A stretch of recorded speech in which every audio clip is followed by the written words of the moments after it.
The following was recorded in front of a live studio audience at the Studio 21 Podcast Cafe. This is the United Podcast Network.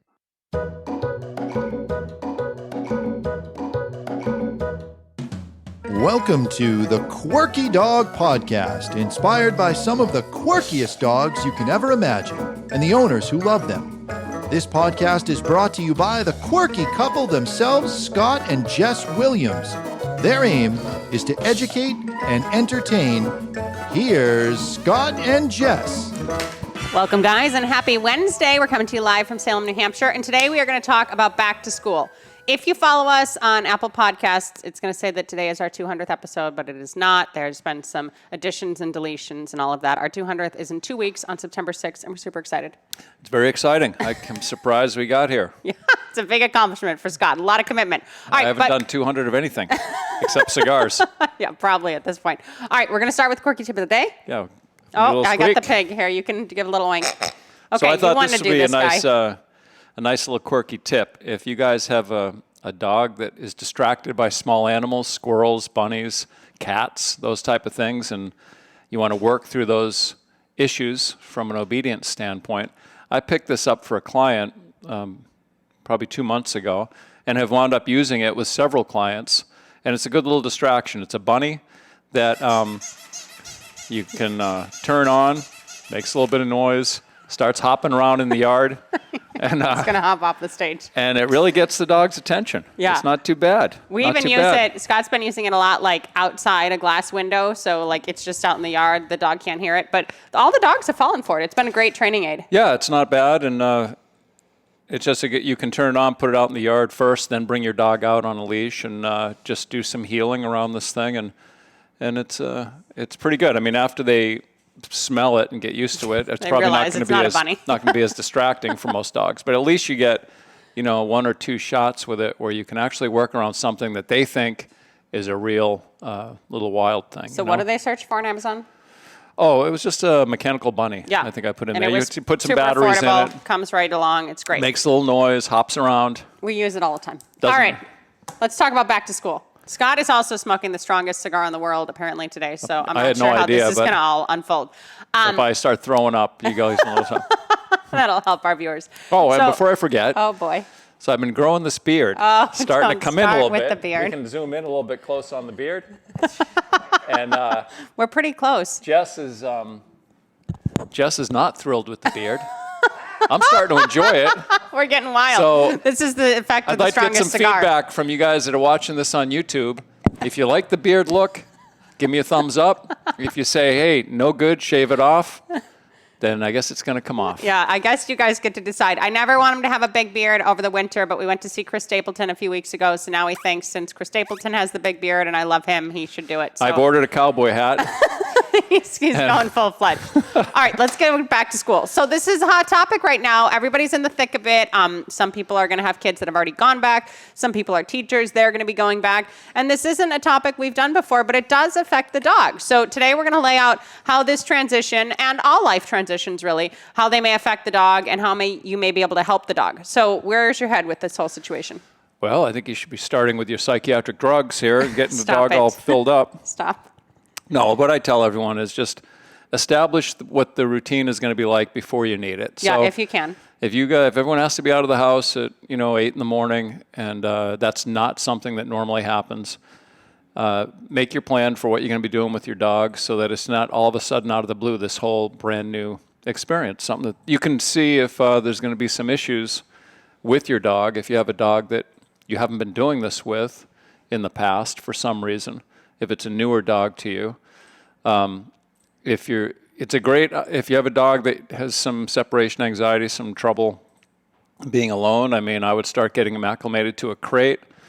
And I'm not saying to have the dog in a crate for 8 or 10 hours, but sometimes it's good when you leave the house, you put the dog in a crate, and at noontime you have someone come let the dog out, go potty, maybe let them be out of the crate for the afternoon, or vice versa. They're out of the crate till noon, someone comes in, lets them out to go potty, and then crates them for the afternoon. Just try to create some structure and some control.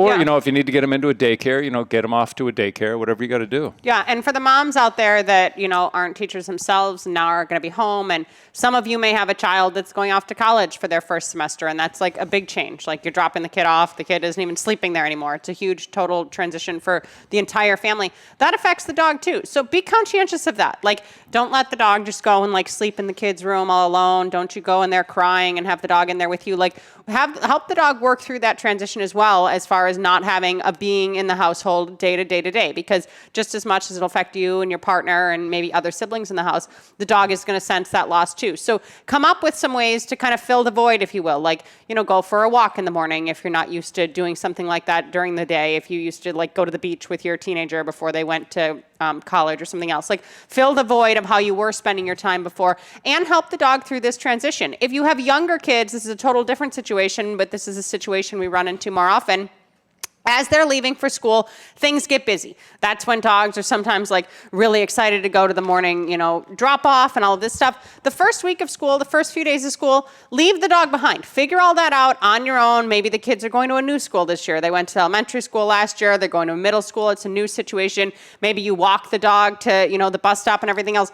Do the first couple days just yourselves without integrating the dog in all of that, and make sure that like you have all your P's and Q's checked. Maybe, a crazy reactive dog moved in across the street from the bus stop over the summer that you weren't quite prepared for. Like get a little bit of lay of the land, have the kids feeling comfortable and everything else, and then integrate the dog into that scene. Because the dogs do get excited about like, oh, we're picking up the kid, we're dropping off the kid and all this other stuff. But sometimes the overexcitement is not going to help the kid to have a successful first week, you to have a calm first week of this whole transition and everything else. Because it is a big transition. We're talking, we had a few months all together, the kids were home, everybody stayed up later, slept in later, everything else, and now things are changing pretty quickly overnight. So it's good to get everyone on the same page. Yeah, and if you are using a crate, the other end of the day is also a complete shit show. Yeah. And that's when the kids get home from work, or the husband or wife, everyone comes home from school and work, and there's a lot of energy in the house, and this dog is very excited about that, and they may be prone to getting the zoomies around that dusk if they're a younger dog,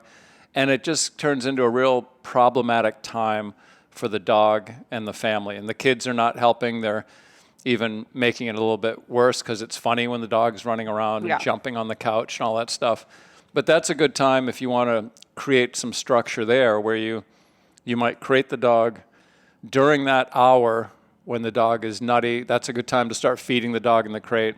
But wait until everybody settles down before that dog is now out and with everybody, so that everybody's energy has come down a little bit. Yeah, definitely. If you have kids coming home at different hours, your husband's coming home at a different hour, there's a lot of transitional stuff going on. That is a great time to tone down the volume and help the dog just kind of decompress. I do want to say, and this will be helpful for all of you out there, if you are a stay-at-home mom and you are doing something now as this transition's occurring in the first few days, the kids have gone back to school. If you're doing something with the dog that is fulfilling to you, that is enriching your life, that is like changing the way you think about the world, whether that be sitting outside on the deck and having a cup of coffee or, going through a quick walk in the forest preserve nearby, start to schedule that into your life even when the kids are there sometimes as well. You don't have to do it every single day, but once a week, like Mondays at 10 a.m. is mom's time out here with Rover. Like make sure you're integrating these things that are really fulfilling and really helpful to you and the dog and your headspace more than anything into your life when the kids are home too. Because when the kids are back from school and everything else and the summer's there, they kind of just take over. We kind of lose our sense of self and our sense of well-being. So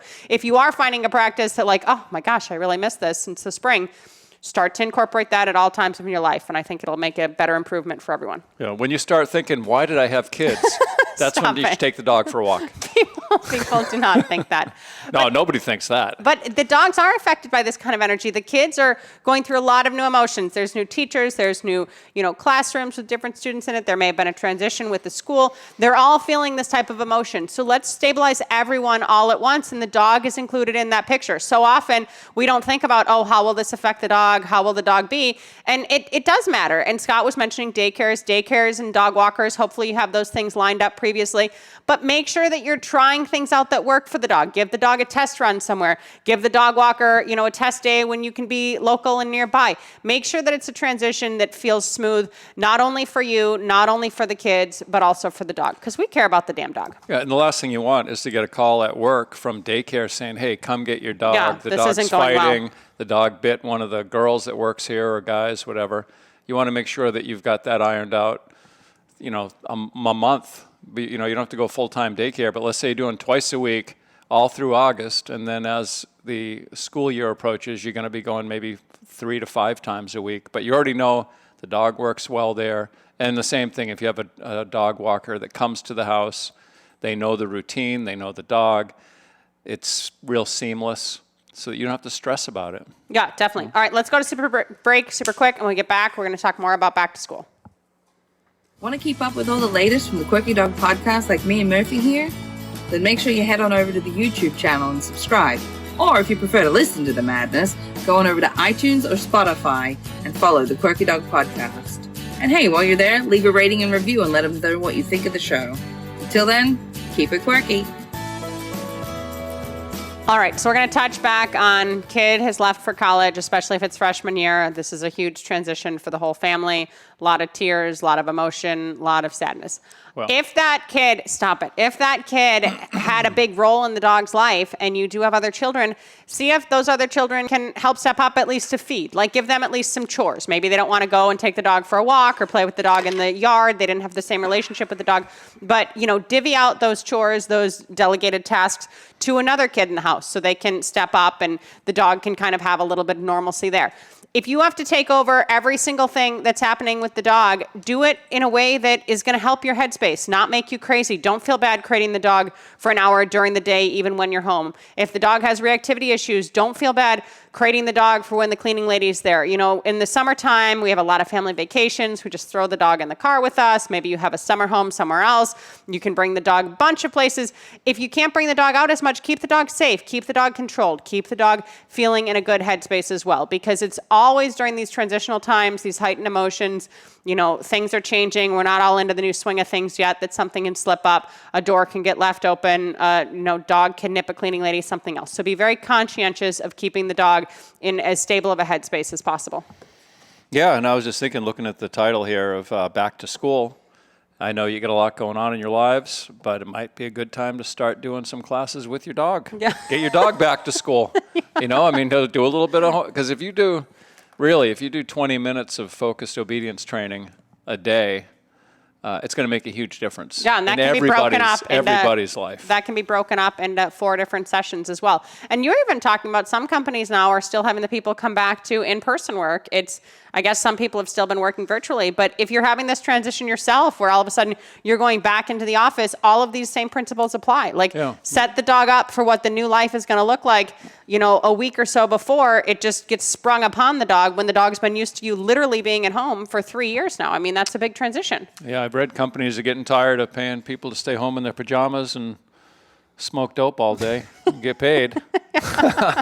But the dog, I don't have any problem with that. But the dog gets used to this kind of, way that we live and a way that we interact and this more colloquial way of being. And the summer is normally more of like a relaxing time. Some people work throughout the summer and it is not the same as we're talking about, but a lot of people are home with their kids, whether they're teachers or not. Their kids have been home for the whole summer and everything just kind of gets more lax, gets looser. The feeding times get looser, the structured activity gets looser, everything. And that's fine. That's the whole point of summer. But as we get back into this more stringent schedule, we have to realize that the dog needs that too. And the more structure, the more control in the household, the better the headspace, everything else, as we always mention. If you do not crate your dog and you're having all of these issues and you're like, I'm not going out and buying a crate, but I do have the zoomies, everything else, what else can I do? You can do some tethering. We have mentioned this before, but tethering is a nice way to be able to control your dog. You're never going to tether your dog and leave them unsupervised, but it's the same principle as if you're going to put them in a crate and lock the door. You're just, tying their leash to the doorknob and they're on a safe piece of equipment, a flat collar, maybe even a harness or something else, and they're just stabilized. They only have 6 feet now to deal with rather than, 3 floors of zoomies up and down the stairs and everything else. So think of any way that you can physically kind of limit their movement if you're getting these kind of arousal things going on and you don't want to run out and buy a crate. Because I know a crate isn't for everyone. Everyone doesn't love a crate. Yeah, but you can give them a conch, filled with some food, to chew on when they're tethered. Yeah. Something like that to keep them occupied for a half hour, 45 minutes. Yeah, busy their mind and busy their body. Yeah, then you can tie the kids to the radiator and the dog over to the doorknob. There's no tying of the children. Okay, another thing is you may not have school children at all. Like, this is not a thing. I don't have kids. No one's going back to school. I don't even have grandkids going back to school. But you live in a neighborhood where there is a school, and you may have a dog that's reactive at the fence. We have a lot of clients that are like, oh my gosh, that hour of, the bus drop off and school getting out and everything else is a really tense time. This is your chance now, brand new year, to set the dog up for success. Either be out there with the dog, have the dog on a leash, be controlling the dog, be stepping on the leash so the dog can't be rehearsing this. Have the dog inside, bring the dog in, away from the fence. Do not allow the rehearsals of this, the arousal of this, everything else. We're talking about day one. So you can either have, 30 days of September where things are crazy and chaotic. I guess it'd be September and October with weekends, but complete chaos, or you can start on a better foot. And it is important for your dog as well, you guys, if you have this fence reactivity, if you have this kind of stuff going on, that type of arousal is not safe. That type of arousal is going to lead to a bite sometime when the mailman reaches over the fence, when some silly teenager does something silly and goes to say hi to the dog, even though it's barking at the fence. It is not good for your dog to rehearse these types of behaviors. So if you do live in like a school neighborhood, be very conscientious of those kind of things as well. Yeah, it reminded me of that we saw that dog that was running the fence on the kids walking home from school. They all walked by this guy's fence, at a certain time of day, and he was upset that his dog was going crazy over these children. Such a simple answer, just like what time these kids are going to be walking by the house. It's every day that kids are out at 2:45 or whatever, and by 3 o'clock they're parading by your house. Keep your dog inside at the very least. Yeah. Kids are not going to help your cause. Kids are naturally curious little monsters, and if they see a dog going crazy, one of them is going to start provoking the dog and laughing as they go by, whether they got a stick on the fence or whatever they're doing. But just I'm always an advocate for my dog. I don't care about the kids. I don't want my dog to get in trouble because he nipped a kid who stuck his arm through the fence or something. So I would just put him away and let him back out after that hour and a half has passed when the kids are all gone. As a general rule, we'd rather children not get bit as well, but we are an advocate for our dogs and our client dogs. And the same goes for your morning walk, right? You may have this routine. You love it. Every single day at, 8:30, you're out and you're doing your power walk and your dog's out and everything else. Now the streets are flooded with children. If you have a dog who has leash reactivity or even over-arousal issues or anything else, you may want to adjust the time of that walk. Wake up a little earlier, wait a little bit later. The weather's getting cool. Today was the first day that our heat popped on in the morning. It's like all exciting. Fall is coming. So adjust that. Like, we don't have to be trying to beat the heat anymore. Maybe you can go for your walk at 10 a.m. Be very conscientious of keeping the stability of the whole neighborhood and everything else, because there's nothing worse than being the neighbor who's called out because of your dog's poor behavior. And then, another person in the town says it, and now all of a sudden, like, your dog is the bad dog. Like, let's deal with this. Let's be an advocate for our dogs and keep our dogs safe and well-mannered. It is important, you guys. They are a reflection of us and who we want to be within our community and our neighborhood, and it is important to keep them under control. So be very conscientious of that. Yeah, in the end, the dog always pays the price. Yeah. It could be your fault, but the dog pays the price.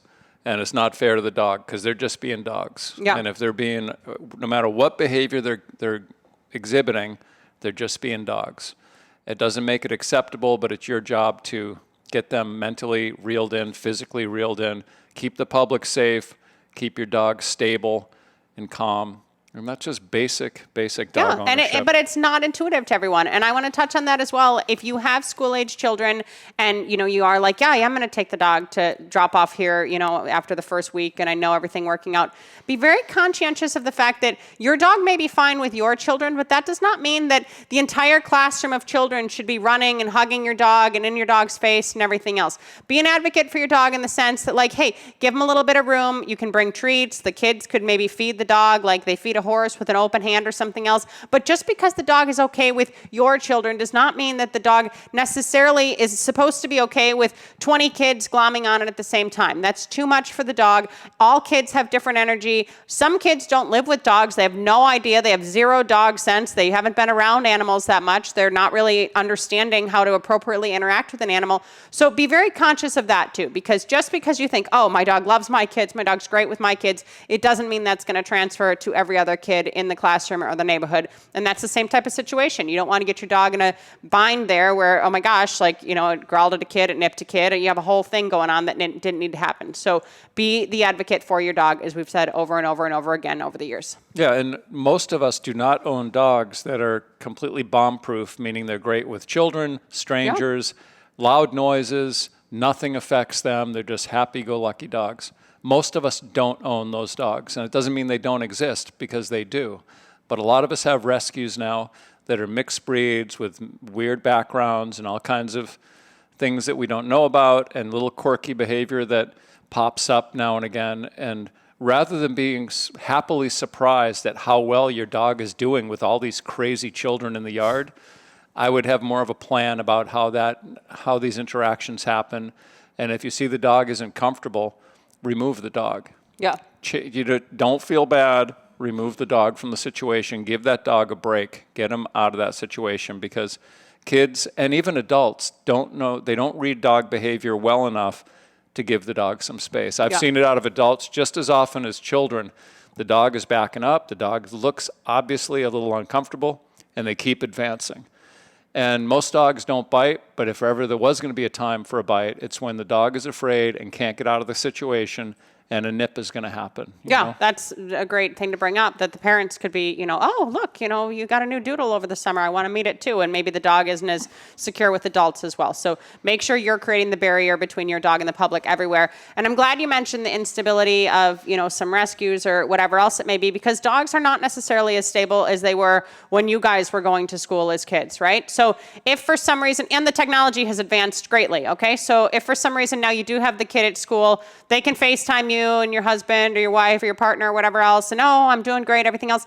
Don't let them be FaceTiming the dog every day. Dogs are not stable enough to be seeing this person that they don't understand where they went and where they are, and now, you know, this person is talking to them on the phone. You can do a little like visual of, yeah, like Rover's doing great, he's napping over there. Same difference if you're going back to school yourself and you have a camera on your dog. Do not be talking to your dog all day. These types of things are not breeding stability into the animal's day and everything else. Less is more, okay? Dogs were not built for FaceTime and these two-way cameras and everything. They provide us with a lot of benefit and the world with a lot of advancement technologically, and give us a lot more things to deal with and accomplish, you know, virtually, but the dogs weren't there for that. So be conscious that you're not having, you know, your kid, your freshman at school, having a FaceTime with your dog every 30 seconds a day, and you're not checking in every hour a day. They can do what they want as parents. This isn't a parenting podcast. No, but I'm thinking about the dog. Yeah. The dog, because it's very similar, the analogy of dropping a child off at daycare. And I can remember when my first born, Nicholas, was just old enough to go to the daycare, and I brought him in, and he had been home full-time for probably 2 years or more before he went to daycare, whatever it was, I can't remember. But I remember he was all upset, and he's like clingy, and, oh, I don't want to stay here, Dad. I want you, I want to be with you.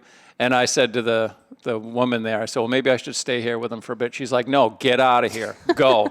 And he's crying, and I leave, and I look in the window, he's already playing with kids. As soon as I leave, he's like on to playing with children. Yeah. So if I were to go back in there to visit, he'd probably get all emotional again. Oh, take me home. Oh, this is terrible. You know? So that's kind of like with the dog. It's that leaving that they get all worked up. After you leave, they go to sleep on the rug in the sun. Yeah. If all of a sudden they hear your voice, hey, how you doing, buddy? And something's spitting treats at them out of a machine. Now they're like, oh my God, my mom's here. And then it's like, I guess she's gone again. You know, it's like, it's just getting them worked up for no reason. Yeah. Just, break the, go, goodbye. And then when you're home, you're back. Yeah, less is more. All right, you guys, best of luck if you are sending your kids off this week, or they just went back, or they're going back after Labor Day. Think about the dog and how you can help the dog through this transition. We will see you guys next week, and then the week after that, it's episode 200. I can't even believe it. And in the meantime, keep it quirky. Weigh in on Scott's beard. The views and opinions expressed by the hosts, guests, or callers of this program do not necessarily reflect the opinions of the Studio 21 Podcast Cafe, the United Podcast Network, its partners, or affiliates.